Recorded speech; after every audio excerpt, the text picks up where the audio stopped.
तो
हम लोग देख रहे हैं इक्विपोटेंशियल सरफेस। लास्ट क्लास में क्या पढ़े थे?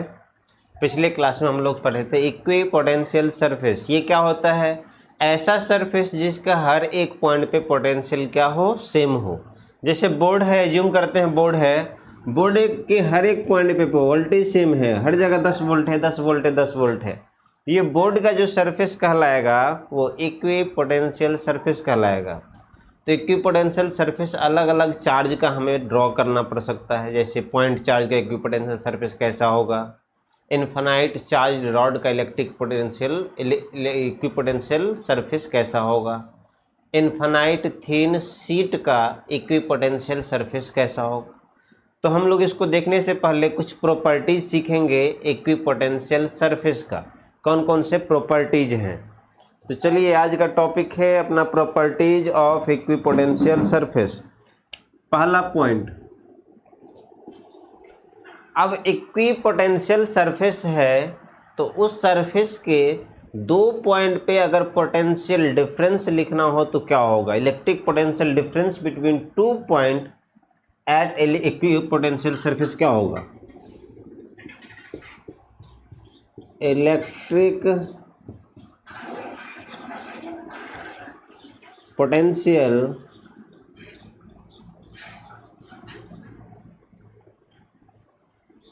difference between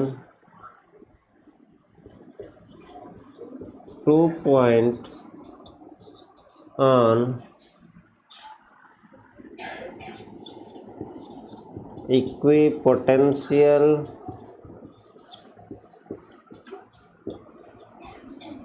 surface will be 0। पहला पॉइंट है इलेक्ट्रिक पोटेंशियल डिफरेंस दो पॉइंट का जो होता है वो 0 होता है on so work done in moving a charge on equipotential surface will be 0।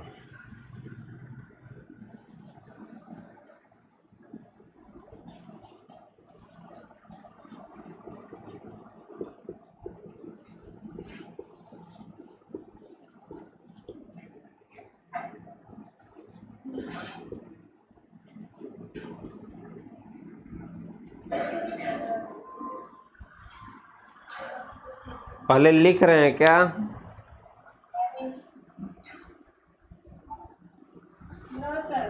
तो रुक जाओ, नहीं लिख रहे हैं तो पहले समझेंगे फिर लिखेंगे। लेकिन अच्छा से नहीं दिख रहा है। ओके, अच्छा से दिख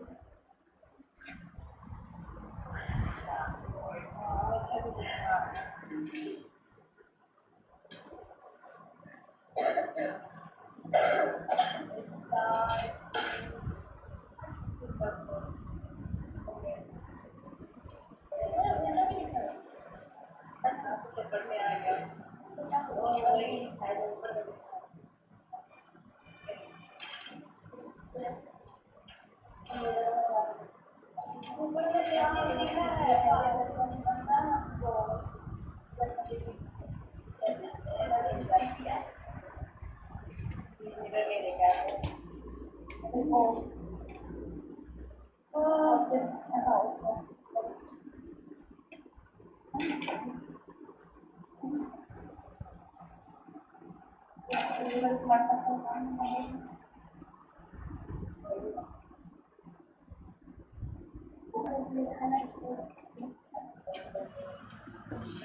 चलिए देखिए,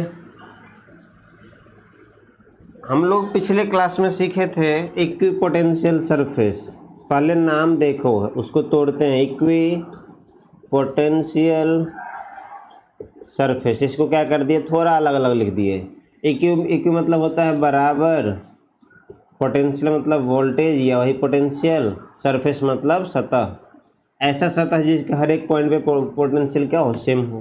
तो एज्यूम करते हैं ये अपना इक्विपोटेंशियल सरफेस है, ये जो टेढ़ा मेढ़ा शेप का है, सुन रहे हो सभी।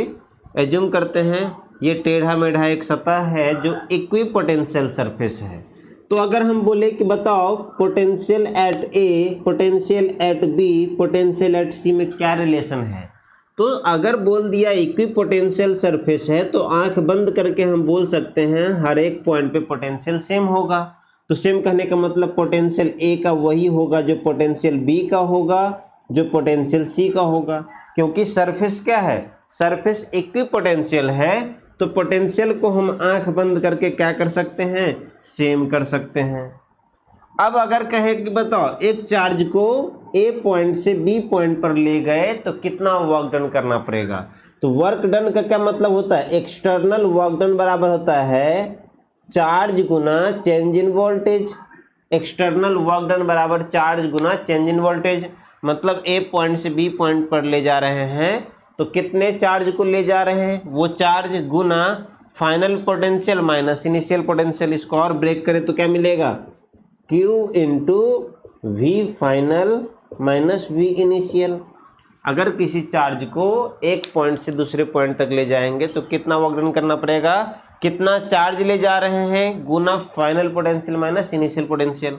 अब चूंकि पोटेंशियल सेम है दोनों पॉइंट का ए और बी का, तो इसका डिफरेंस क्या होगा, zero. V B minus V A बराबर जीरो, तो Q इंटू जीरो बराबर क्या हो जाएगा, जीरो। इसका मतलब एक्सटर्नल वर्क डन जो होगा वो क्या होगा, जीरो होगा। तो आज से याद करना है क्या क्या पॉइंट। पहला पॉइंट कि इक्विपोटेंशियल सरफेस के हर एक पॉइंट पे पोटेंशियल सेम होगा। दूसरा पॉइंट इंपॉर्टेंट है कि इक्विपोटेंशियल सरफेस के किसी एक पॉइंट से दूसरे पॉइंट तक किसी भी अमाउंट के चार्ज को ले जाने में कोई वर्क डन नहीं करना पड़ता है। इक्विपोटेंशियल सरफेस के एक पॉइंट से दूसरे पॉइंट तक चार्ज को मूव करवाने में कोई वर्क डन नहीं करना पड़ता है। ये दो पॉइंट आपके लिए अभी इंपॉर्टेंट है, और भी पॉइंट है, 6-7 पॉइंट है। तो पहले लिखिए फिर अब आगे बढ़ेंगे।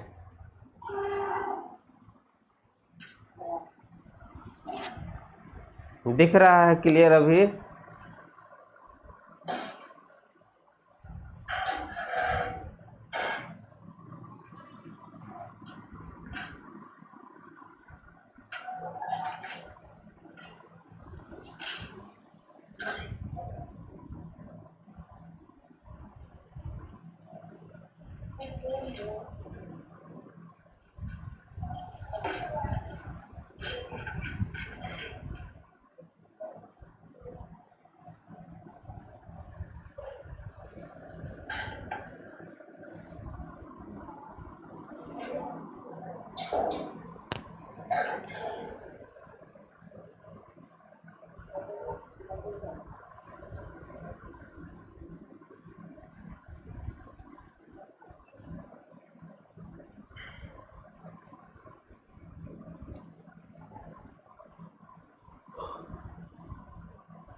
लिख लिए सभी? हाँ सर। इक्विपोटेंशियल सरफेस पे किसी चार्ज को एक पॉइंट से दूसरे पॉइंट तक ले जाने में कितना वर्क डन करना पड़ेगा? 0।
पोटेंशियल सरफेस जब दिया हो तो इलेक्ट्रिक फील्ड का डायरेक्शन अगर पूछे तो किसी इक्विपोटेंशियल सरफेस से इलेक्ट्रिक फील्ड हमेशा परपेंडिकुलर होता है।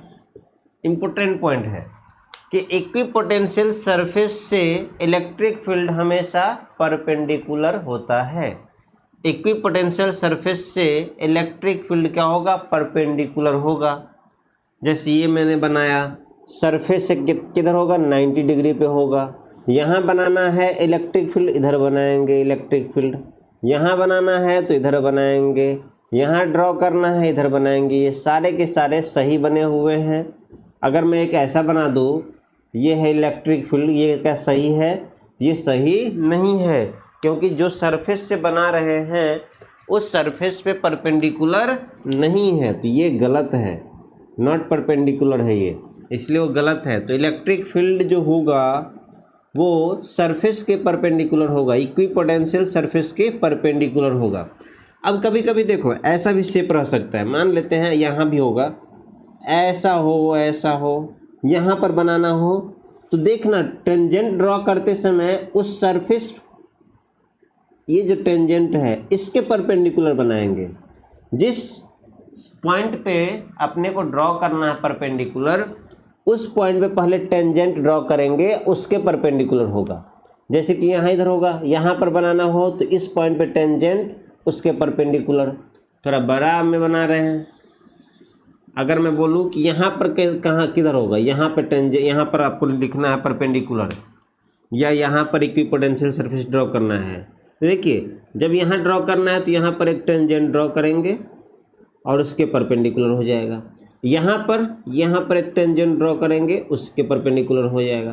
तो जो सरफेस है देखिए वो कर्व रहेगा तो वैसे ही बनेगा। यहाँ पे बनाना है, इधर बनेगा, इस पॉइंट पे टेंजेंट ड्रॉ करके।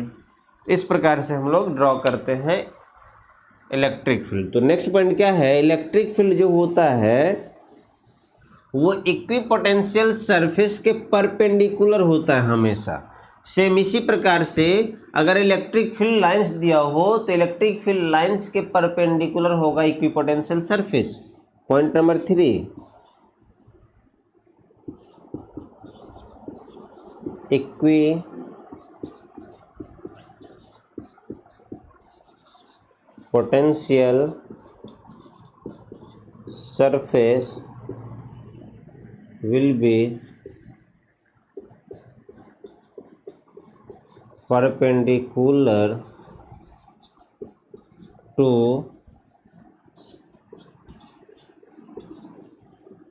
electric field. एज्यूम करते हैं इलेक्ट्रिक फील्ड ऐसे ऊपर की तरफ दिया हुआ है, बहुत सारे इलेक्ट्रिक फील्ड्स लाइंस ऊपर की तरफ दिया हुआ है। ये इलेक्ट्रिक फील्ड लाइंस का डायरेक्शन है, ये है इलेक्ट्रिक फील्ड। अगर मुझे ड्रॉ करना हो, इलेक्ट्रिक फील्ड लाइंस दिया हो, ड्रॉ करना हो इक्विपोटेंशियल सरफेस किधर होगा तो हमेशा इक्विपोटेंशियल सरफेस परपेंडिकुलर होता है इलेक्ट्रिक फील्ड के। इलेक्ट्रिक फील्ड के डायरेक्शन वही होता है जो इलेक्ट्रिक फील्ड लाइंस को होता है। तो इक्विपोटेंशियल सरफेस कैसे बनाएंगे, ऐसे बनाएंगे। रेड कलर कम दिख रहा है, दिख जाएगा, देखो। इक्विपोटेंशियल सरफेस कैसा बनेगा, ऐसा रेड कलर का बनेगा, मतलब परपेंडिकुलर है, देखो ये परपेंडिकुलर हो गया। इक्विपोटेंशियल सरफेस क्या है, ये है इक्विपोटेंशियल सरफेस, EQS। तो इलेक्ट्रिक फील्ड से परपेंडिकुलर होगा इक्विपोटेंशियल सरफेस, इक्विपोटेंशियल सरफेस पे भी परपेंडिकुलर होगा इलेक्ट्रिक फील्ड लाइंस, एक दूसरे के परपेंडिकुलर होता है। इन दोनों पॉइंट्स में कोई कंफ्यूजन हो तो बताओ।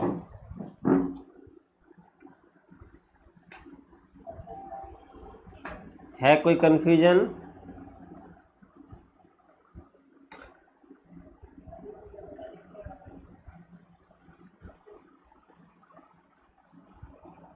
बोल रहे हैं कि नहीं बोल रहे हैं, कुछ बोल ही नहीं लग रहा है। Yes sir. क्लियर है? Yes sir. ओके।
लिख रहे हैं क्या सभी?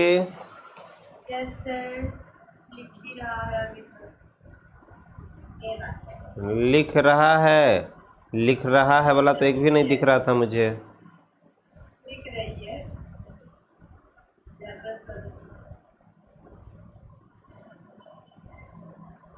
अरे यार, आगे की कलर का नहीं है।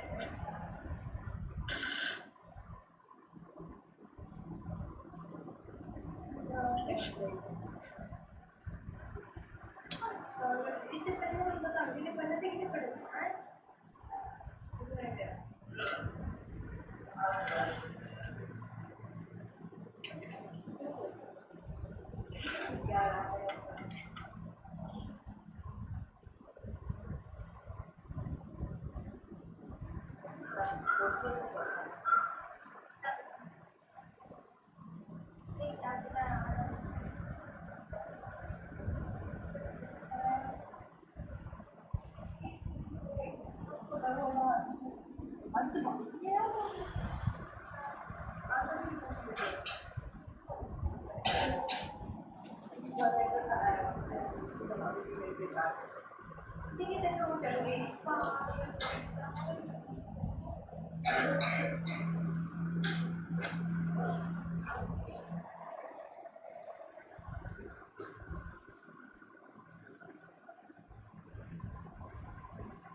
सर हो गया।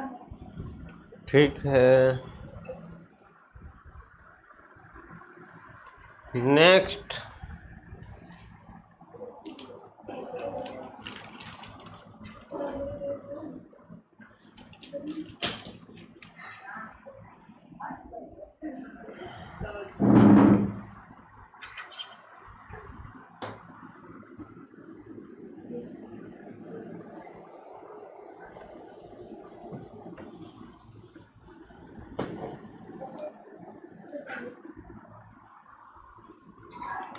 पॉइंट नंबर थर्ड,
आप 6 तक तो लिखा दिए थे, तो 4 एट द 5 होगा ना।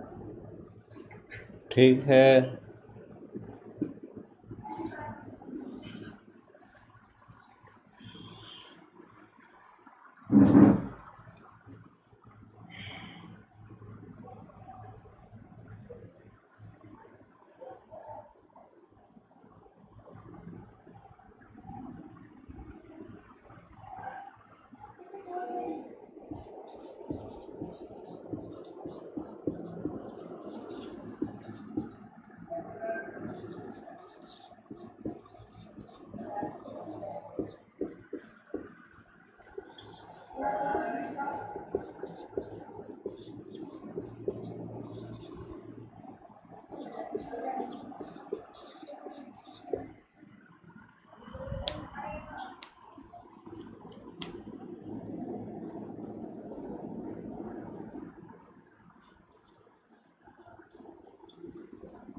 देखिए इसको मोबाइल चला रहा है। कौन मोबाइल चला रहा जी?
लिख रहे हैं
क्या हुआ?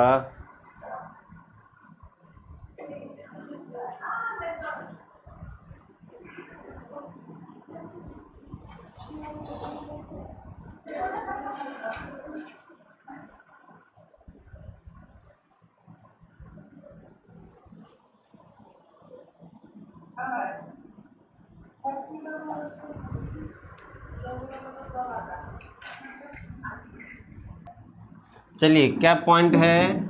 To equipotential surface never intersect each other. ये एक बार अपने बोर्ड एग्जाम में पूछा हुआ था।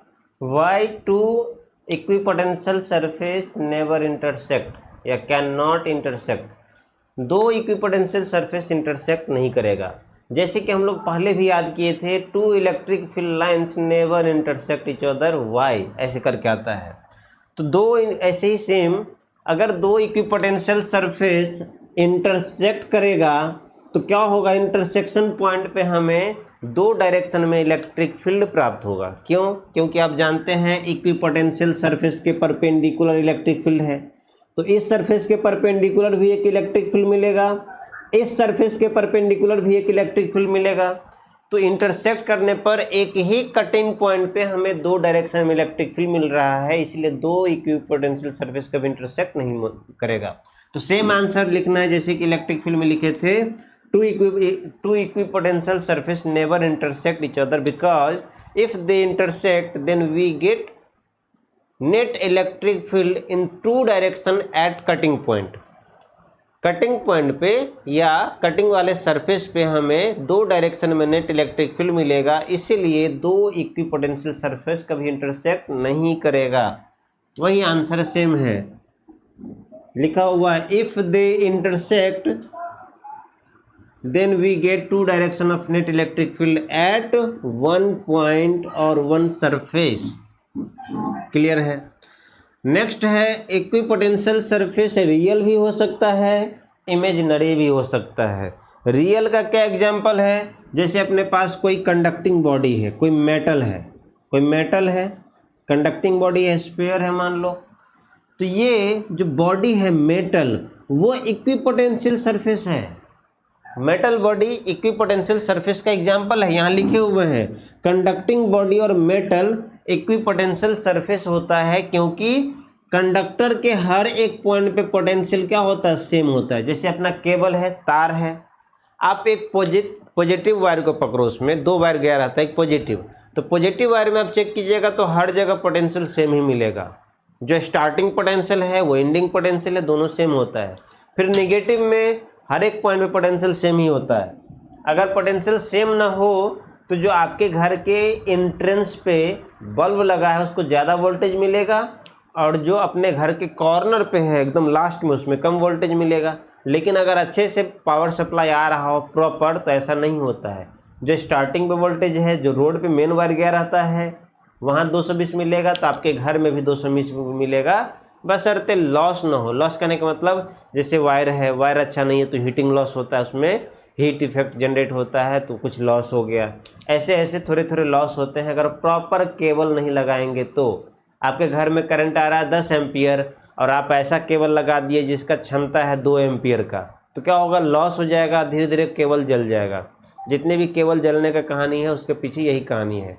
तो आप करंट रेटिंग के अनुसार अपने घर में अगर केबल यूज करते हैं तो घर के बाहर जो वोल्टेज है मेन लाइन में उतना ही घर में रहेगा, क्योंकि जो कंडक्टिंग बॉडी है मेटल वो इक्विपोटेंशियल सरफेस है, उसके हर एक पॉइंट पे पोटेंशियल सेम होता है, तो वो बात है। तो ये क्या हो गया, मेटल हो गया रियल बॉडी का एग्जाम्पल, रियल इक्विपोटेंशियल सरफेस हो गया मेटल। लेकिन अगर अपने पास कोई पॉइंट चार्ज है, आगे चल के देखेंगे, कोई पॉइंट चार्ज है, कोई पूछेगा बताओ इस पॉइंट से गुजरता हुआ एक इक्विपोटेंशियल सरफेस ड्रॉ करो, तो ऐसा ड्रॉ कर सकते हैं हम।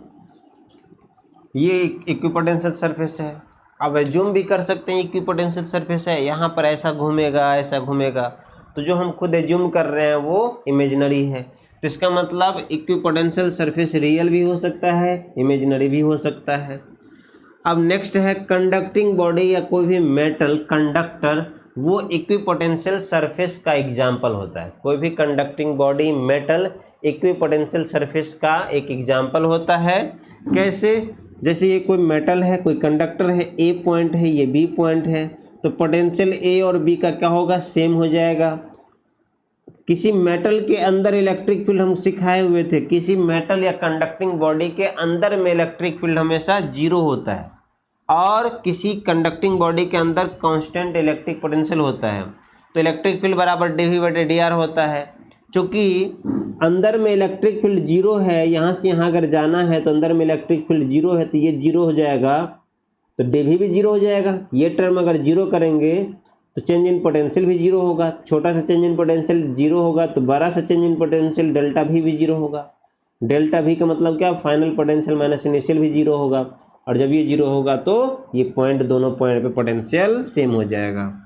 तो ये कुछ पॉइंट है जो आपको याद रखने हैं, फटाफट लिख के आगे बढ़ेंगे। अब अगर लिख लिए होंगे तो नेक्स्ट है ड्रॉ इक्विपोटेंशियल। क्वेश्चन दे देते हैं छोटा सा, फिर आगे बढ़ेंगे।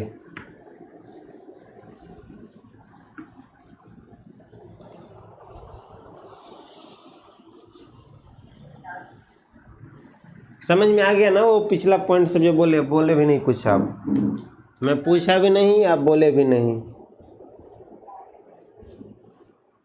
क्वेश्चन है which of the following is not correct.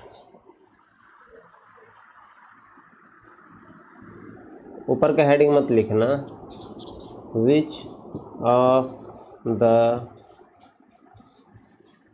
Following is not correct.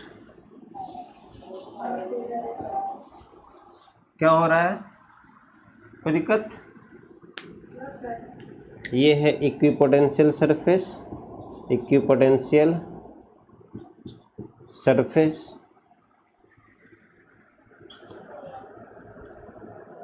ए पहला है, ए है ये जो कि सरफेस से परपेंडिकुलर है। दूसरा है बी जो कि सरफेस से परपेंडिकुलर है। तीसरा है सी जो कि सरफेस से 30 डिग्री एंगल बना रहा है। चौथा है जो सरफेस से 100 डिग्री एंगल बना रहा है, इसका नाम है डी। और कुछ बताओ कौन सा इसमें सही होगा, कौन सा गलत होगा? जो 90 डिग्री है वो सब सही होगा, विदाउट 90 डिग्री वाला। बिल्कुल करेक्ट होगा ए और सी, विच इज नॉट करेक्ट पूछ रहा है, तो सी कॉमा डी जो इलेक्ट्रिक फील्ड है, electric field lines is not correct. E F L मतलब जानते हैं ना, इलेक्ट्रिक फील्ड लाइंस। सी और डी का जो इलेक्ट्रिक फील्ड लाइंस है वो सही ड्रॉ किया हुआ नहीं है। Next,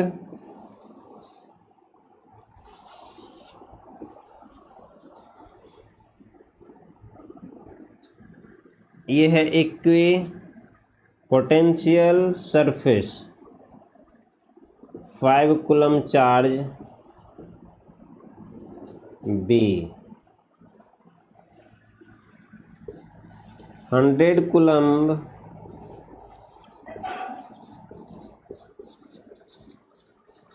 charge is moved from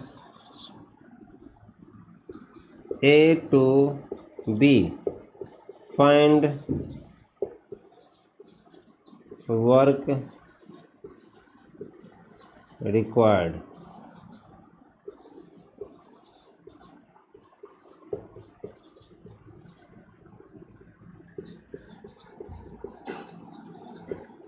answer बताइए सेकंड क्वेश्चन का,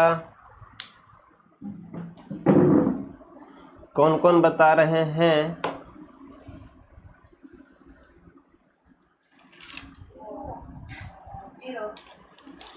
बिल्कुल करेक्ट आंसर। आंसर क्या हो जाएगा? 0, लड्डू बट्टे सन्नाटा।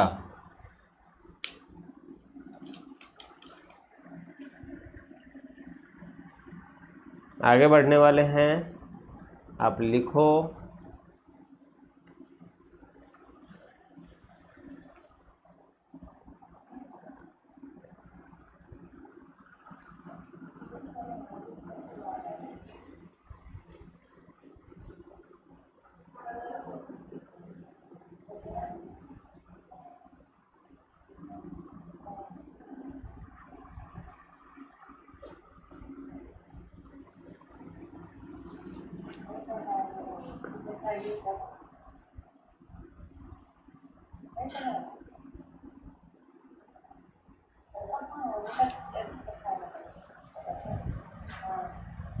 कुछ बोल रही है अंजलि कुमारी क्या? नहीं सर, ये लोग बोल रहे थे कि केमिस्ट्री क्लास नहीं होगा, तो हम बोले कि भाई जी तो आगे पढ़ाएंगे नहीं, इसलिए ये क्लास कर लो। सही बोल रहे हैं आप।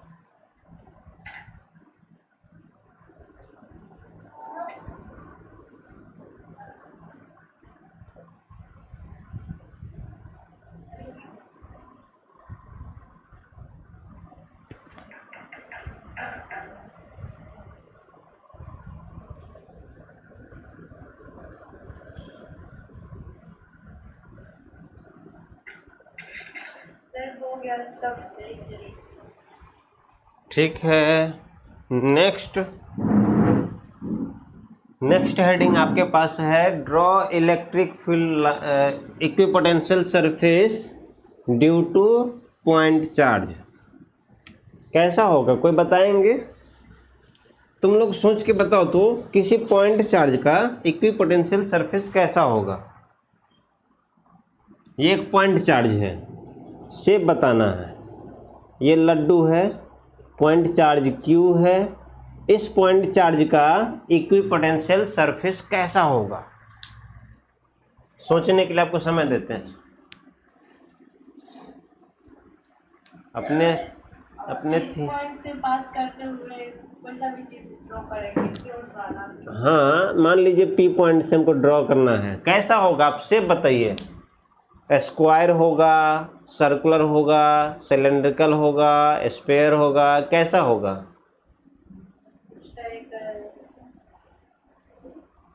बस क्लोज होना चाहिए। हाँ वो तो समझे, लेकिन कैसा बनाएंगे? सर्कुलर बनाएंगे या स्फीयर बनाएंगे?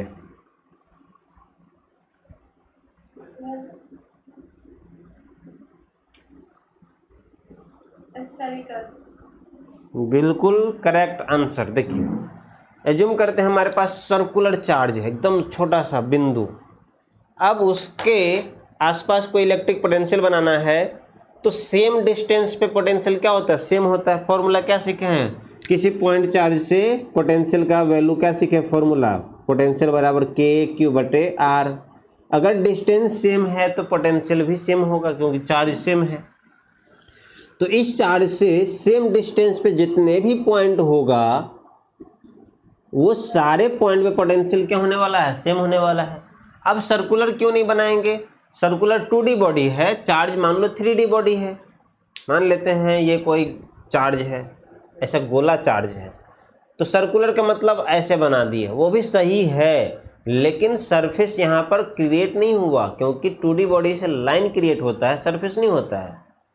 अब सरफेस यहाँ 2D बॉडी में दिया रहेगा तो आंसर मारेंगे क्योंकि लाइन जो बॉडी का लाइन बनेगा वो भी बनेगा, लेकिन एक्चुअल में क्या होगा, इसको इधर भी इधर भी इधर भी चारों साइड चारों साइड चारों साइड से चारों साइड, तो क्या बनेगा 3D बॉडी बनेगा। और 3D बॉडी को क्या बोलेंगे, स्फीयर बोलेंगे।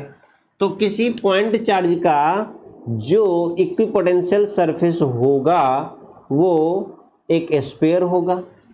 ये भी इक्विपोटेंशियल सरफेस है, टेढ़ा मेढ़ा नहीं बनाना है, ये इक्विपोटेंशियल सरफेस है। इसका मान लो वोल्टेज V है, V1 है, तो यहाँ भी V1 होगा, यहाँ भी V1 होगा, यहाँ भी V1 होगा, यहाँ भी V1 होगा, यहाँ भी V1 होगा क्योंकि चार्ज से सेम डिस्टेंस पे है। आप लोग अच्छे से सर्कुलर शेप का बनाइएगा। सर्कुलर हम बोल रहे हैं लेकिन ये क्या है, 3D बॉडी स्फेरिकल है। अगर हम ये पॉइंट से निकाल रहे हैं, ये दूसरा इक्विपोटेंशियल सरफेस हो गया, इसका पोटेंशियल V2 है, तो यहाँ भी V2 होगा, यहाँ भी V2 होगा, यहाँ भी V2 होगा। मेरा शेप टेढ़ा मेढ़ा हो गया है, आप लोग सीधा सीधा बनाइए। तो किसी पॉइंट चार्ज का इक्विपोटेंशियल सरफेस स्फेरिकल होता है। क्या लिखेंगे, spherical. Shape will be equipotential surface of point charge। अगर नहीं दिया है स्फेरिकल तो सर्कुलर वहाँ करेंगे क्योंकि सर्कुलर भी ड्रॉ करते हैं, तो हर पॉइंट में पोटेंशियल सरफेस क्या होगा, पोटेंशियल सेम होगा। मे बी सर्कुलर, इसको लिखने की जरूरत नहीं है, यहीं पे सर्कुलर स्फेरिकल शेप दे देना या सर्कुलर दे देना, सर्कुलर भी दे देना वहीं पे।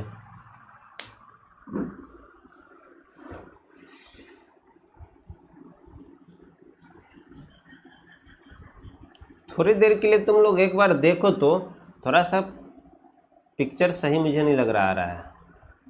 अब अभी देखो कैसा आ रहा है, हम चेंज कर रहे हैं उसके बाद कैसा आ रहा है बताओ थोड़ा। माइक वर्किंग है? Yes sir. ठीक है।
अभी कैसा दिख रहा है, पहले से अच्छा? ठीक तो है, कभी कभी ब्लर हो जाता है इस वाले में।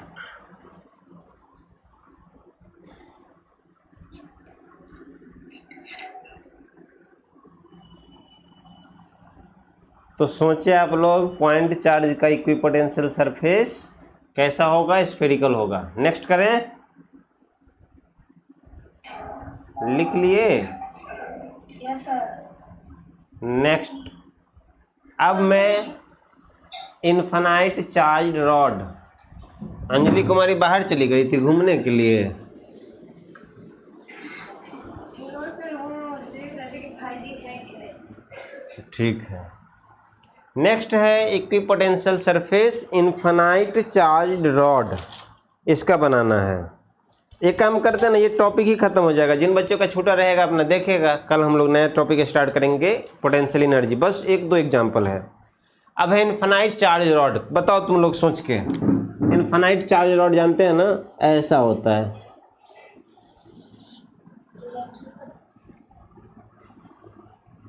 ये इससे बढ़िया सीधा स्ट्रेट लाइन बनाते हैं। ये है infinite charge rod, plus plus plus plus plus plus plus मान लो, ठीक है, इसकी जरूरत नहीं है। अब बताइए इसका इक्विपोटेंशियल सरफेस कैसा होगा, कौन कौन बता रहे हैं? सिलेंड्रिकल होगा। बिल्कुल करेक्ट आंसर। कैसे बताया, बताइए कैसे पता? सर क्योंकि पिछले क्लास में भी ऐसा सेम ही चीज पढ़ाया है सर, पिछले चैप्टर में गॉस लॉ पढ़ाए थे, बिल्कुल करेक्ट। गॉस लॉ में यही यूज किए थे। तो देखिए जैसा शेप रहेगा ना, आप क्या करना, जैसा शेप रहेगा उसी शेप का इक्विपोटेंशियल सरफेस जनरली सोच लेना। ये क्या है, कोई भी केबल स्फेरिकल हो, सिलिंड्रिकल होता है। आप केबल निकालोगे किसी वायर से तो आप देखना एकदम गोल रहेगा। गोल कहने का मतलब सिलिंड्रिकल आकार का रहेगा, ऐसा रहता है। ये मैं हॉलो बना रहा हूँ, ये क्या होगा, फील्ड होगा, सॉलिड रहेगा। ये होता है केबल, किसी कंडक्टर। अब इनफाइनाइट वायर है ये, तो ये वायर भी क्या हो जाएगा, इसी शेप का होगा। तो ऐसा ही ये जो सिलिंड्रिकल शेप का वायर है, तो सिलिंड्रिकल शेप का ही हमको क्या बनाना पड़ेगा, सिलिंड्रिकल शेप का भी इक्विपोटेंशियल सरफेस बनाना पड़ेगा। तो ये एक इक्विपोटेंशियल सरफेस हो गया। एक और बनाना है। अब ये सरफेस हो गया तो इसके हर एक पॉइंट पे पोटेंशियल सेम होगा, V1 V1 V1 V1 V1 V1 V1 V1। अब बोले कोई एक और बनाओ, कोई और पॉइंट से गुजरता हुआ, तो हम दूसरा भी बना सकते हैं। एज्यूम करते हैं ये रेड कलर का एक बनाए, ये भी इक्विपोटेंशियल सरफेस है। लेकिन इन दोनों का ऐसा मत करना कि इसका भी पोटेंशियल इसके बराबर है, नहीं भाई, ये अलग इक्विपोटेंशियल सरफेस है। तो इसका V2 V2 V2 V2 V2 इसके हर एक पॉइंट पे पोटेंशियल सेम होगा, इसके पॉइंट पे अलग पोटेंशियल होगा। दोनों अलग अलग इक्विपोटेंशियल सरफेस है क्योंकि अलग अलग डिस्टेंस है। क्या होता है इलेक्ट्रिक फील्ड का फॉर्मूला, 2k λ/r। तो डिस्टेंस अगर सेम रहेगा तो इलेक्ट्रिक फील्ड भी सेम हो जाएगा, उसके हिसाब से पोटेंशियल भी वैसे ही आएगा। इलेक्ट्रिक फील्ड का फॉर्मूला क्या याद था अनुपम को? इनफाइनाइट लॉन्ग वायर के कारण इलेक्ट्रिक फील्ड का फॉर्मूला याद था, बताइए।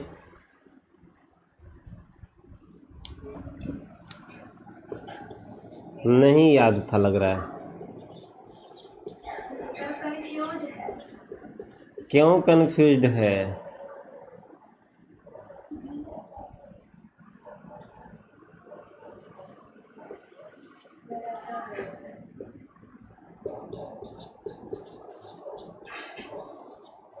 तुम लोग थोड़ा मेहनत करो जी, फिजिक्स को बहुत अच्छा बनाओ। फिजिक्स को खतरनाक बनाओ तो इसमें न्यूमेरिकल बहुत सारा आएगा। न्यूमेरिकल क्लास में नहीं कराएंगे, हम अलग से इवनिंग में कराएंगे क्योंकि वो थोड़ा सा लेवल का है। आज देखेंगे शाम में न्यूमेरिकल का क्लास रखेंगे, लेकिन इसके लिए पोटेंशियल एनर्जी पढ़ना पड़ेगा थोड़ा सा। हर एक टॉपिक पे न्यूमेरिकल नहीं होता है, न्यूमेरिकल कुछ एक खास टॉपिक पे होता है। क्या तुम लोगों को लग रहा है सिलेबस पीछे चल रहा है क्या?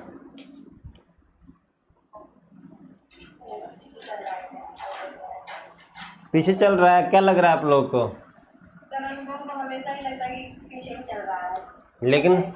लेकिन पीछे बिल्कुल नहीं चल रहा है। अभी फर्स्ट चैप्टर कंप्लीट हो गया, सेकेंड में 50% हो गया कंप्लीट, और थर्ड इलेक्ट्रिसिटी है, थोड़ा छोटा है, फोर्थ मैग्नेटिज्म है, इन दोनों से छोटा है, फिफ्थ भी वही है, 7-8 क्लास का है। इसके बाद सारे चैप्टर 7-8-9 क्लास का ही रहेगा, बस ऑप्टिक्स को छोड़ के। ऑप्टिक्स भी हम लोग 1.5 महीना पढ़ेंगे, 1.5 मंथ पढ़ेंगे ऑप्टिक्स, बाकी 15 दिन 10 दिन ऐसे। तो आप बिल्कुल निफिक्र रहो, जो भी चैप्टर में टाइम ले रहे हैं इसका मतलब वो चैप्टर लेंदी है और हम लोग थोड़ा डिटेल्स में भी पढ़ रहे हैं, इसीलिए टेंशन मत लीजिएगा। लेकिन जो भी पढ़ते हैं वो याद करते चलना है, सारी चीज़ों को समझते जाना है, न्यूमेरिकल बनाना है, उसको अच्छे से रिमाइंड करते रहना है बीच बीच में, तब जाके काम बनेगा।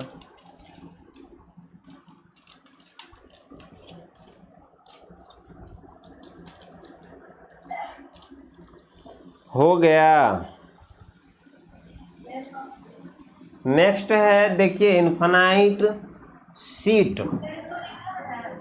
हाँ ड्रॉ करना है ना, कम से कम तो लिख लीजिएगा, क्या ऑब्जेक्टिव में आएगा। इन्फिनाइट वायर का इक्विपोटेंशियल सरफेस होता है स्फेरिकल, सिलेंड्रिकल, स्क्वायर, तो सिलेंड्रिकल टिक करेंगे। ये ऑब्जेक्टिव के लिए है ओनली, वो भी अपने बोर्ड एग्जाम के लिए नहीं, उसके ऊपर के एग्जामों के लिए।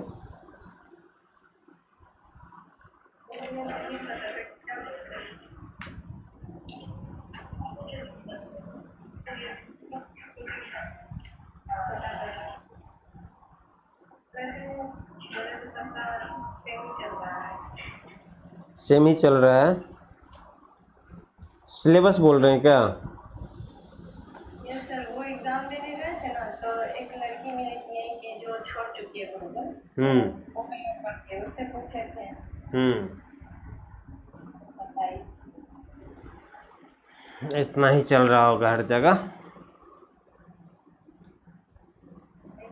कोचिंग का नाम तो बोली थी लेकिन भूल गया। कोई बात नहीं, याद भी नहीं रखना है, जो अपना नहीं उसको याद रखने की आवश्यकता नहीं है। अपने लोग ही इतने मिलेंगे, उसको याद करते करते अपना मेमोरी फुल हो जाएगा। नेक्स्ट ये हेडिंग देखिए, draw equipotential surface due to infinite thin sheet.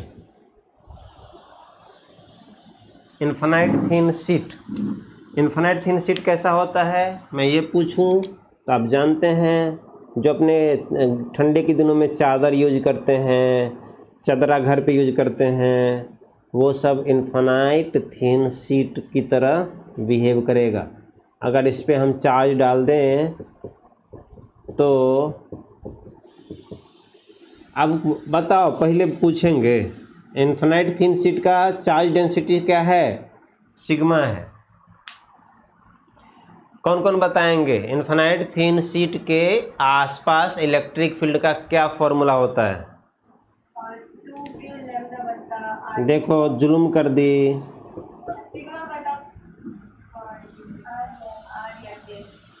Sigma बटे एप्सिलॉन नॉट। ये बताया था ना, इन्फिनाइट थिन शीट का electric field sigma by 2 epsilon not. Conductor में एक ही एप्सिलॉन नॉट और इसमें नीचे 2 रहेगा, sigma by 2 epsilon not. Infinite thin sheet के आसपास इलेक्ट्रिक फील्ड होता है। तो इसका इक्विपोटेंशियल सरफेस को ड्रॉ करने बोले तो कैसे ड्रॉ करेंगे बताओ? आप जानते हो इलेक्ट्रिक फील्ड ऐसे निकलेगा जो कि यूनिफॉर्म होगा। इससे क्या होता है? यूनिफॉर्म इलेक्ट्रिक फील्ड निकलता है। तो अगर यहाँ इक्विपोटेंशियल सरफेस बनाना है तो जैसा शीट है स्क्वायर शेप का बनता है, ऐसा आप बना देंगे यहाँ पर इक्विपोटेंशियल सरफेस स्क्वायर शेप का। फिर यहाँ से अगर इस पॉइंट पे बना दिए, मतलब कहने का मतलब क्या, ऐसे देखो ना, अगर ये अपना इन्फिनाइट थिन शीट है तो यहाँ से इलेक्ट्रिक फील्ड निकलेगा, तो ऐसा ही एक यहाँ बन जाएगा। अगर इस पॉइंट पे इलेक्ट्रिक इक्विपोटेंशियल सरफेस बनाना है तो सेम ऐसा बनेगा, इस पॉइंट पे निकालना तो सेम ऐसे बनेगा, इस पॉइंट पे निकालना सेम ऐसा बनेगा। इक्विपोटेंशियल सरफेस सेम रहेगा तो स्क्वायर शेप का यहाँ बना देंगे, क्योंकि शीट भी स्क्वायर ही शेप होता है। इलेक्ट्रिक फील्ड निकला तो यहाँ पर बन गया, यहाँ बनाना है तो इस शेप का तो स्क्वायर, रेक्टेंगल कुछ भी दे सकते हैं, तो स्क्वायर दे रहे हैं यहाँ पे। ये है इक्विपोटेंशियल सरफेस। फिर यहाँ से आगे बढ़ेंगे, इलेक्ट्रिक फील्ड आगे बढ़ा, तो यहाँ अगर बनाना हो तो ये सब क्या बनाएंगे, इक्विपोटेंशियल सरफेस। ये सब क्या है, इक्विपोटेंशियल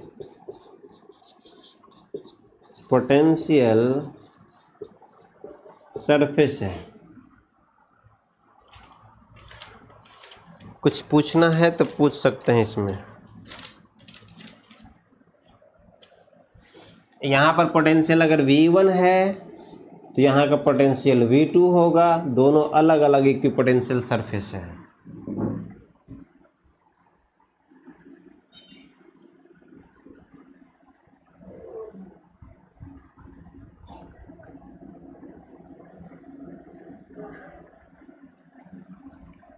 हो गया।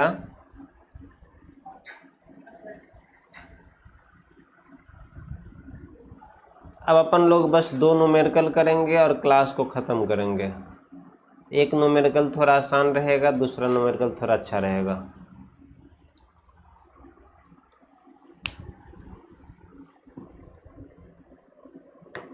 लेकिन एक भी लड़का नहीं आया, समझ लो कैसे काम चलेगा ऐसे में।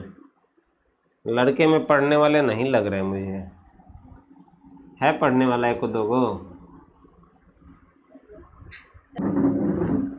इसको सॉल्व कीजिए। वाई एक्सिस पे पोटेंशियल है, पोटेंशियल क्या कहेंगे, एक्स एक्सिस पे डिस्टेंस है और अपना पोटेंशियल का अलग अलग लाइन है। 10 volt, 20 volt, 30 volt. X axis पे डिस्टेंस 10 सेंटीमीटर, 20 सेंटीमीटर, 30 सेंटीमीटर। मतलब ये इक्विपोटेंशियल सरफेस है। इसका पोटेंशियल 10 वोल्ट है। ये इक्विपोटेंशियल सरफेस है, पोटेंशियल 20 वोल्ट है। इक्विपोटेंशियल सरफेस है, पोटेंशियल 30 वोल्ट है। इस इक्विपोटेंशियल सरफेस का इस इक्विपोटेंशियल से डिस्टेंस 10 सेंटीमीटर, इस बीच में 10 सेंटीमीटर। तो आपको कैलकुलेट करना है इलेक्ट्रिक फील्ड। क्वेश्चन तो लिखे ही नहीं, फाइंड इलेक्ट्रिक फील्ड।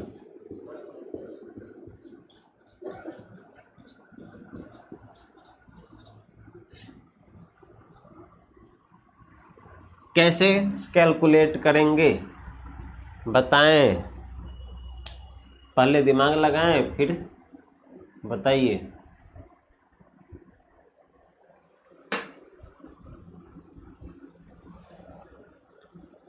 लगाएंगे दिमाग? एक और देते हैं।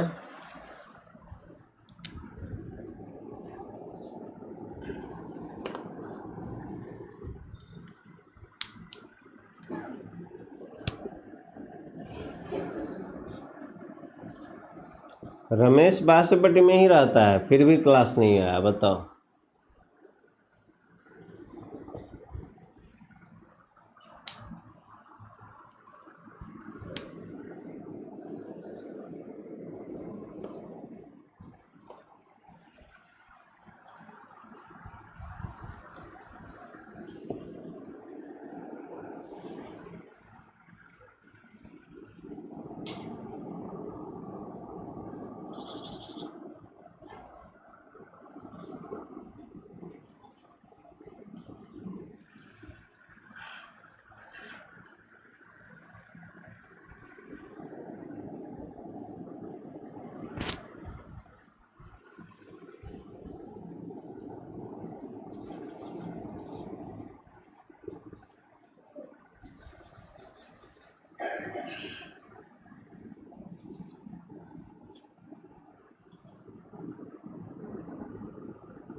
शेप थोड़ा कॉम्प्लेक्स हो गया। सेकंड वाला भी नहीं बनाया है ना?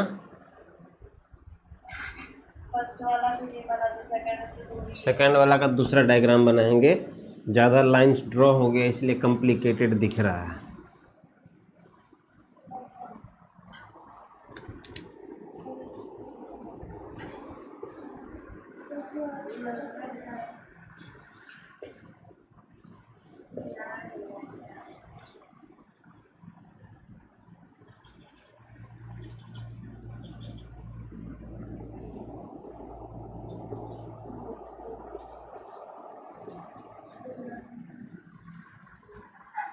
के बाद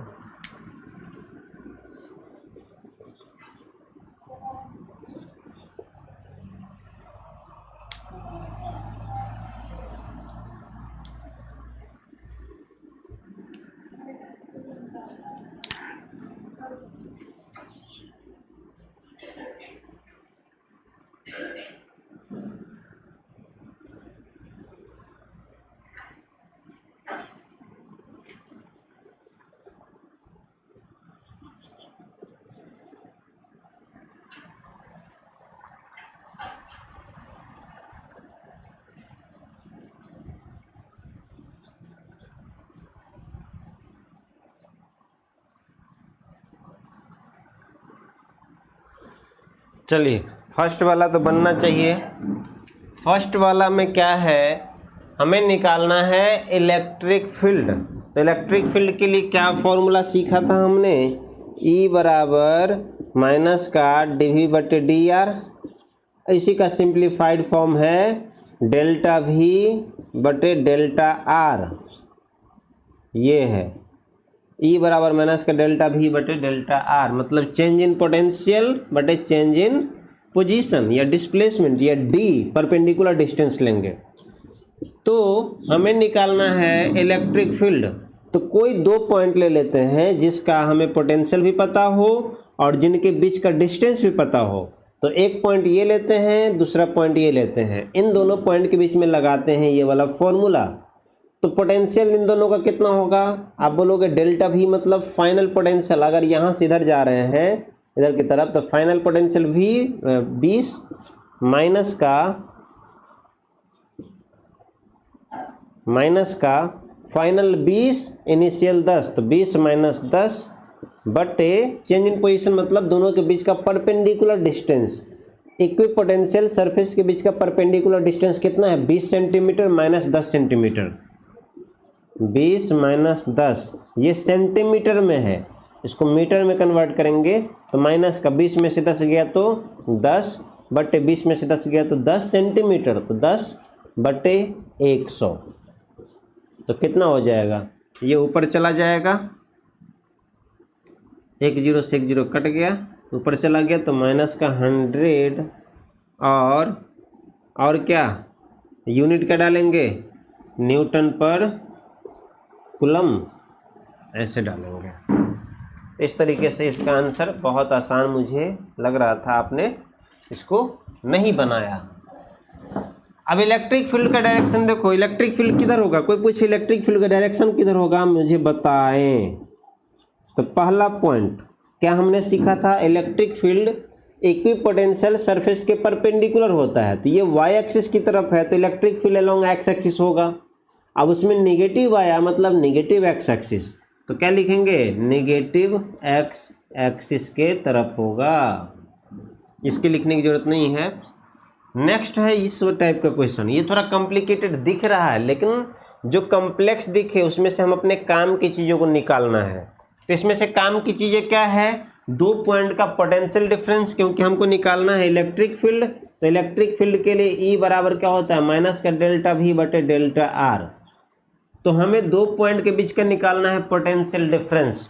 तो हम पहले चेक करेंगे B के लाइन का भी पोटेंशियल पता है 10 वोल्ट, A के लाइन का भी पोटेंशियल पता है 30 वोल्ट।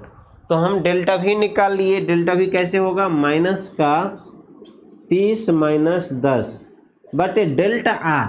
तो जब भी डेल्टा R लिखेंगे इक्विपोटेंशियल सरफेस के बीच का परपेंडिकुलर डिस्टेंस लेंगे। अब हमको यहाँ पर एक और डेटा दिया हुआ है 30 डिग्री।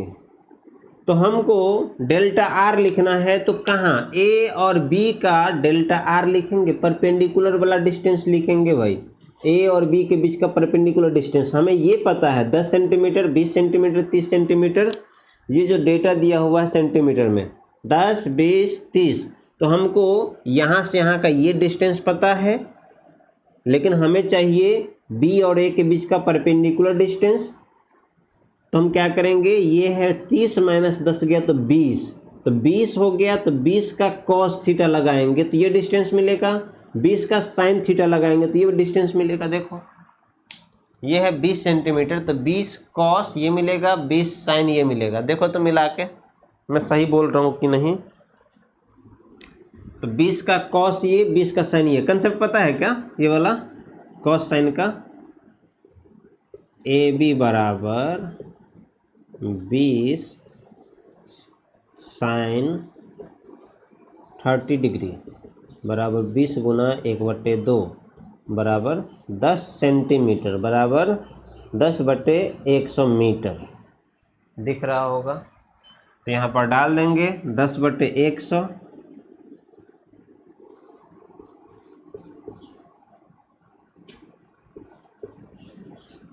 तो 20 गुना 2, 30 में से 10 गया तो 20 बट्टे ये 10 ऊपर चला जाएगा तो माइनस का 200 न्यूटन पर कूलम। समझ में कम आ रहा होगा मुझे लग रहा है सेकंड वाला, लेकिन आप लिखो और बताओ कम आया क्या? फर्स्ट वाला पहले बताइए, पहले दिमाग लगा लीजिए, कोई बात नहीं, अच्छे से सोच विचार के दिमाग लगाइए। कैसे हो गया दिमाग लगाना है, फिर बताना है मुझे।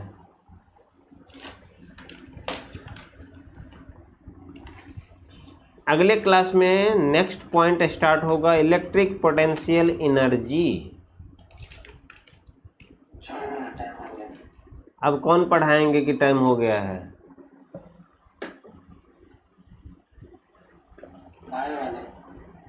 बायो वाले सर पढ़ाएंगे, तो अभी बायो वाले सर का 9 बजे से है ना, लेकिन फिर भी छोड़ देते हैं, आप टेंशन मत लीजिए।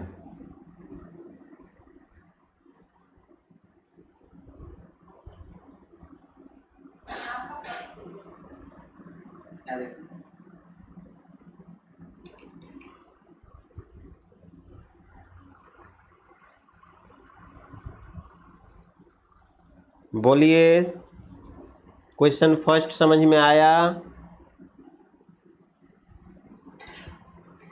सर एक बार और समझा दीजिए इसको। दोनों को? हाँ सर, एक ही को। इसको? सेकंड वाला। ये क्लियर है? यस सर, पहले ही क्लियर था। ये पहले ही क्लियर था, सेकंड वाला समझा देते हैं।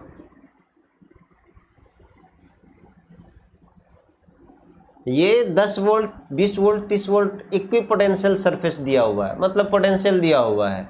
यहाँ भी 10, यहाँ भी 10, यहाँ भी 10, और ये एक्स एक्सिस में क्या है, डिस्टेंस है। थोड़ा लिखना भी दो, एक्स एक्सिस में सेंटीमीटर में इन दोनों के बीच का डिस्टेंस 10 सेंटीमीटर, मतलब 0 है यहाँ, फिर 10 है, फिर 20 है, फिर 30 है। तो सीधा फॉर्मूला लगा देंगे, E बराबर डेल्टा V बटे डेल्टा आर, निगेटिव के साथ, तो आ जाएगा। आप नहीं निगेटिव डालेंगे तो बस साइन मतलब मैग्नीट्यूड आ जाएगा कि कितना इलेक्ट्रिक फील्ड होगा। तो माइनस नहीं भी लिखेंगे तो भी चलेगा, मैग्नीट्यूड निकल जाएगा। डायरेक्शन यहाँ तो ज़रूरत नहीं था।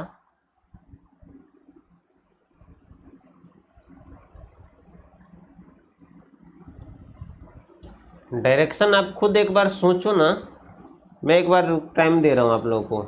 चलो सभी बच्चे इसमें सोचो, डायरेक्शन किधर होगा, खुद से सोचना है कंसेप्ट लगा के कि इक्विपोटेंशियल सरफेस है, तो हम जानते हैं इलेक्ट्रिक फील्ड हमेशा हाई पोटेंशियल से लो पोटेंशियल की तरफ होता है, तो 30 वोल्ट से 10 वोल्ट की तरफ इलेक्ट्रिक फील्ड होगा। सोच पा रहे हैं क्या? क्या सीखे थे पिछले क्लास में? इलेक्ट्रिक फील्ड किधर से किधर, हाई पोटेंशियल से लो पोटेंशियल के तरफ। तो हाई इधर है, लो इधर है, तो हाई से लो की तरफ, तो ये क्या हो जाएगा, इलेक्ट्रिक फील्ड इधर से इधर की तरफ हो जाएगा। अब जब हमको पता रहता है इलेक्ट्रिक फील्ड का डायरेक्शन तो निगेटिव नहीं भी लिखेंगे तो चलेगा, क्योंकि निगेटिव इलेक्ट्रिक फील्ड के डायरेक्शन को बताता है। तो सीधा लिखते डेल्टा वी बटे डेल्टा आर, निगेटिव हटा देते तो 100 आता, 100 न्यूटन पर कूलम। डायरेक्शन अपने आप सोच लीजिएगा, डायरेक्शन इलेक्ट्रिक फील्ड का हाई पोटेंशियल से लो पोटेंशियल होता है, मतलब 30 से 10 की तरफ होगा। इतना ही सोचना था। अब यहाँ पर हम यही फॉर्मूला लगा रहे हैं। देखिए हमें निकालना है पॉइंट ए और पॉइंट बी। सब कुछ को भूल जाओ और बस इसको देखो, point A point B, point A और पॉइंट बी को देखना है। तो पॉइंट ए का पोटेंशियल दिया है 30 वोल्ट, क्योंकि ये इक्विपोटेंशियल सरफेस है तो पॉइंट ए का पोटेंशियल 30 वोल्ट। पॉइंट बी भी इक्विपोटेंशियल सरफेस है, इसका पोटेंशियल 10 वोल्ट। तो आपको इस फॉर्मूले में डेल्टा वी का वैल्यू पता चल गया। क्या हो जाएगा 10 माइनस, ऐसा तो मैं नहीं कर रहा हूँ, डेल्टा वी में 30 माइनस 10 क्यों करेंगे, 10 माइनस 30 करेंगे ना। इसमें सही किए थे, इसमें सही किए थे। यहाँ पर ये निगेटिव हटा दो, तब सीधा निगेटिव नहीं लिखेंगे।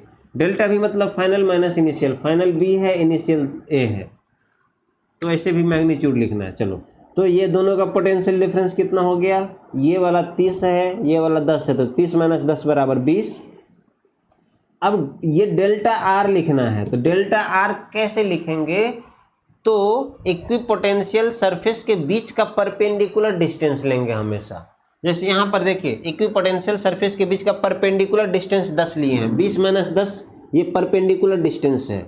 लेकिन ये परपेंडिकुलर डिस्टेंस नहीं है, ये क्या है, परपेंडिकुलर डिस्टेंस इन दोनों लाइन का ये ना होगा।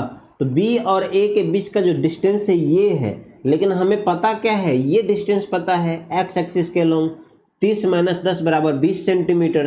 तो 20 सेंटीमीटर ये पता है, तो हम ये वाला लेंथ कैसे निकालेंगे, ट्रायंगल का कंसेप्ट थोड़ा सा लगाएंगे।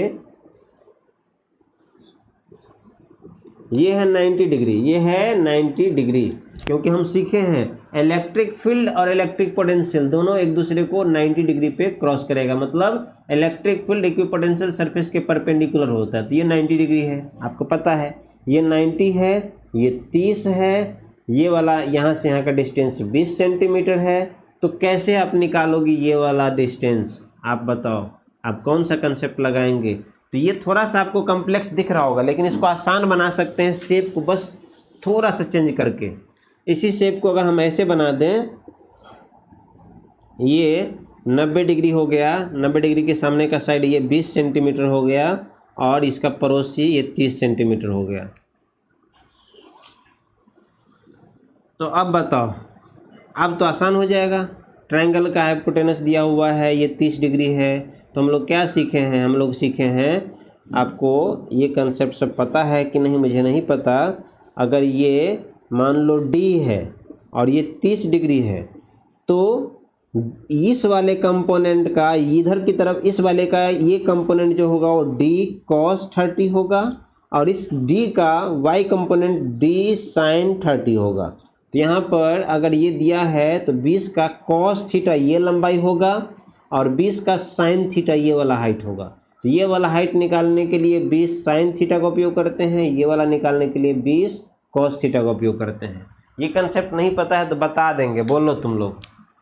तो ये 20 सेंटीमीटर था, तो 20 का sin थीटा ये लंबाई होगा, ए बी जो होगा वो यहाँ से यहाँ का 20 का sin थीटा, 20 का cos थीटा। पड़ोस एंगल के साथ जो दिया हो, पड़ोस वाला एंगल में cos लगाते हैं एंगल के साथ वाले साइड को, और उसके अपोजिट साइड को sin लगाते हैं। इसलिए ए बी लिखे हैं 20 sin 30 डिग्री। नहीं आ रहा है?